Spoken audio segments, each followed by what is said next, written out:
ইউরোপের বিভিন্ন দেশে তাপপ্রবাহ অব্যাহত আছে। তাপপ্রবাহের সবচেয়ে খারাপ অবস্থা স্পেন, গ্রিস ও রোমানিয়ার। এসব দেশের অনেক অঞ্চলে তাপমাত্রার রেকর্ড ছাড়িয়েছে। সংশ্লিষ্ট অঞ্চলগুলোতে জারি করা হয়েছে সতর্কতা। এ অবস্থায় বিশেষ করে শিশু ও বৃদ্ধদের বাড়ির বাইরে না যাওয়ার পরামর্শ দিচ্ছেন চিকিৎসকরা।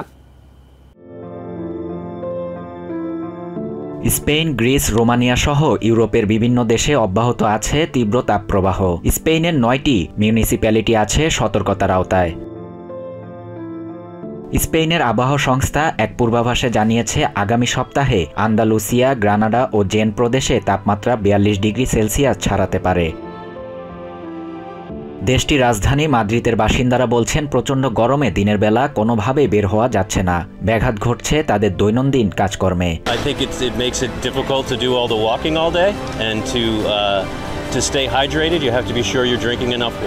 রোমানিয়াতেও একই অবস্থা।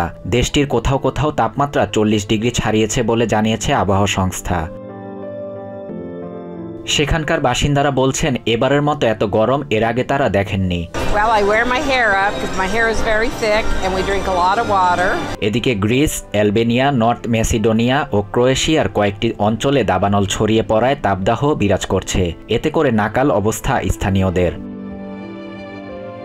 এদিকে গ্রীষ্ম মৌসুমে ভারতে দিন দিন তাপমাত্রা বৃদ্ধি পেলেও অন্যান্য বছরের তুলনায় এবছর এপ্রিল থেকে জুন সময়কাল অধিক উত্তপ্ত ছিল। দেশটি এক দশকেরও বেশি সময়ের মধ্যে এবার সবচেয়ে তীব্র তাপপ্রবাহের মুখোমুখি হয়েছে। এরই মাঝে তাপপ্রবাহজনিত কারণে শতাধিক প্রাণহানি হয়েছে। নয়াদিল্লি, রাজস্থান ও উত্তরপ্রদেশের কয়েকটি রাজ্যে তাপমাত্রা 50 ডিগ্রি সেলসিয়াস ছাড়িয়েছে। বিশেষজ্ঞরা বলছেন, বৈশ্বিক উষ্ণতা বাড়ায় যত দিন যাবে অন্যান্য দেশের তুলনায় ভারতে গ্রীষ্ম মৌসুমে তাপমাত্রা আরও বৃদ্ধি পাবে। The heat wave advisories have come in consecutively for the third year now.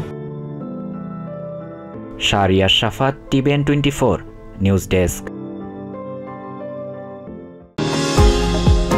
New York থেকে সম্প্রচারিত TVN 24 টেলিভিশন বিশ্বজুড়ে বাঙালির কণ্ঠস্বর।